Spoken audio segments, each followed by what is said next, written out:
Ibu, selamat siang. Apa Ibu lagi repot? Bisa asisten.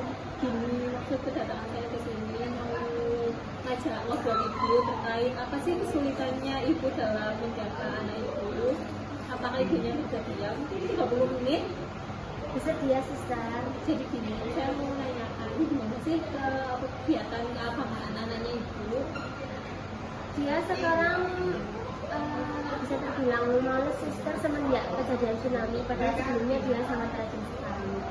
Kalau misalnya kegiatan keagamaan misal kayak ngaji, pengajian, ikut sholawat, gitu itu apa dia masih ikut begitu? Enggak suster, dia diam aja di rumah. Oh gitu, jadi sebelumnya si anak ini itu rajin, tapi setelah kegiatan tsunami-nya itu dia mulai males-malesan gitu ya. Benar suster.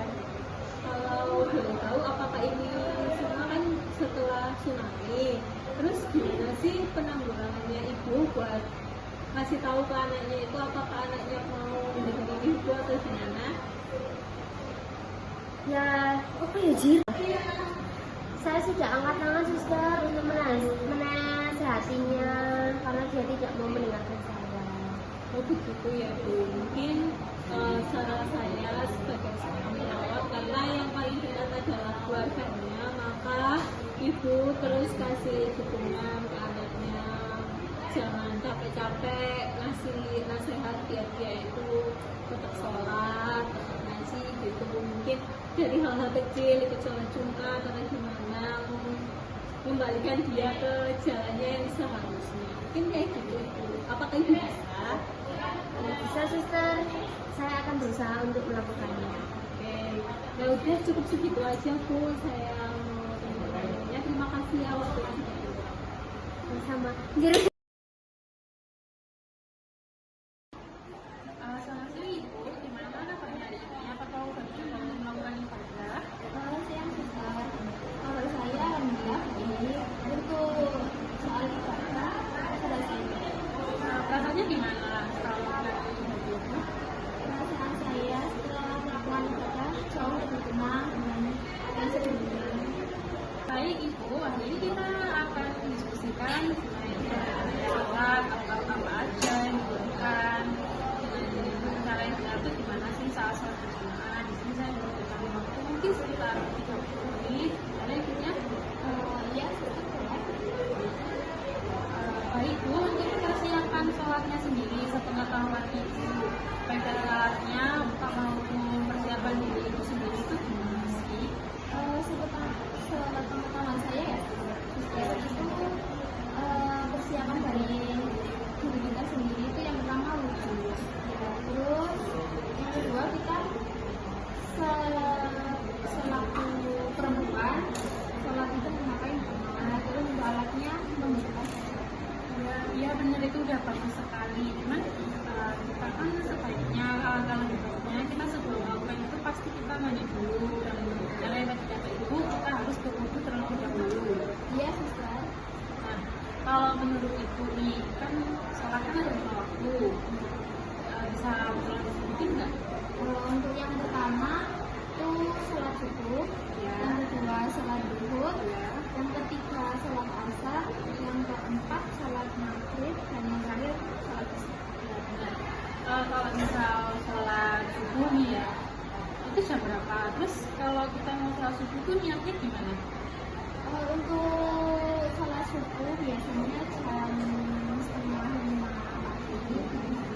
Terus untuk niatnya itu sholat fardu sebagai rakaat ini mustahil lagi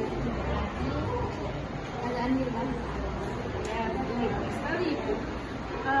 Apakah Ibu dapat melakukan sholat berjamaah? Untuk sholat berjamaah itu kalau dulu itu sering berjamaah, untuk akhir-akhir ini udah jarang. Oh, udah jarang. Nah, jadi kan kita udah diskusi. Gimana perasaannya Ibu setelah kita melakukan diskusi tentang hal yang tadi saya sampaikan? Untuk sekarang jauh lebih tenang dan lega suster. Kalau buat terapi nih, kira-kira Ibu itu sehari berapa kali? Gimana kalau kita jadwal aja, biar nanti kedepannya kalau ibu selesai ngelakuin tindakan tersebut tuh ibu tinggal isi aja, tinggal aja gitu. Untuk saat ini saya masih mencoba melakukan 3 kali sehari, yaitu duhur, asar, sama maghrib aja. Baik, besok saya akan datang lagi untuk mendiskusikan tentang gimana sholatnya ibu sama ibadah yang lain gimana. Ya, suster ya. Kalau begitu saya permisi dulu ya, sampai jumpa besok. Assalamualaikum. Ya, suster. Waalaikumsalam. Assalamualaikum Bu, bagaimana keadaan keluarga Ibu pada hari ini? Waalaikumsalam, alhamdulillah baik suster. Hari ini kita akan mendiskusikan tentang bagaimana cara Ibu merawat anak, kurang lebih waktunya 30 menit. Apakah Ibu bersedia? Iya suster, silakan. Baik, di sini saja ya Bu. Iya. Ibu, menurut Ibu apa masalah yang Ibu hadapi dalam merawat atau membantu anak Ibu? Iya, saudara, anak saya jadi malas sholat dan tidak mau mengikuti pengajian. Padahal dia sebelumnya rajin beribadah. Apakah hal tersebut terjadi setelah gempa atau akibat tsunami yang lalu? Oh, jadi masalah yang Ibu hadapi adalah susah memberitahu dan mengajak dia untuk sholat 5 waktu ya Bu ya? Benar, Sus, sekarang dia susah banget untuk diajak sholat semenjak kejadian tsunami itu.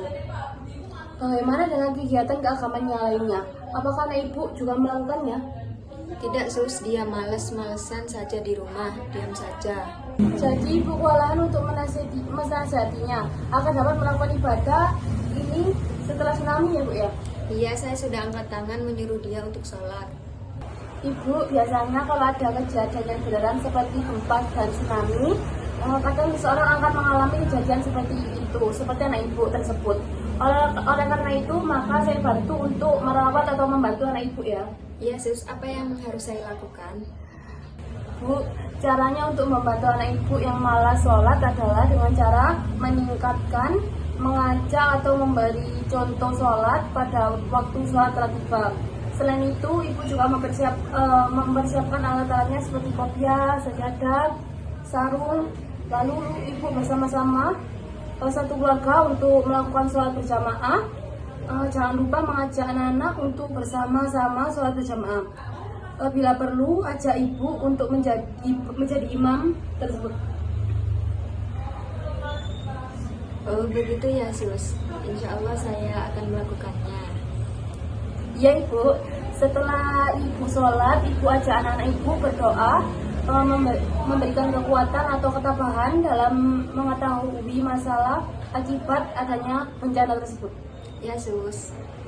Jangan lupa agar Ibu mengingatkan anak-anaknya untuk sholat berjamaah, sholat Jumat bersama di masjid bersama warga yang lainnya. Siap, Sus. Kemudian Ibu jangan segan-segan untuk mengingatkan atau memberi nasihat atau meminta bantuan kepada ustadz setempat. Saya yakin mereka akan dengan senang hati membantu Ibu dan anak-anak Ibu untuk perihal keagamaan tersebut. Ya, Sus. Sudah bisa dimengerti ya Bu ya, merawat dan membantu anak Ibu mengalami masalah tersebut. Dengan demikian bisa membantu agar dia aktif dan rajin kembali untuk mengikuti keagamaan dan pengajian yang lainnya. Terima kasih atas nasihatnya. Terima kasih, sama-sama. Bagaimana perasaan Ibu setelah kita tadi berdiskusi tentang bagaimana cara merawat anak Ibu? Lebih tenang dan lebih semangat untuk mengajak anak saya sholat 5 waktu. Bisa diulangi bagaimana caranya Ibu untuk merawat anak Ibu? Dengan cara menasehati, selalu mengajak dan mengingatkan untuk selalu beribadah, suster. Bagus sekali Ibu, jadi Ibu sudah tahu ya apa saja masalah yang Ibu hadapi. Iya, suster. Baik, kalau begitu saya pamit dulu ya. Assalamualaikum.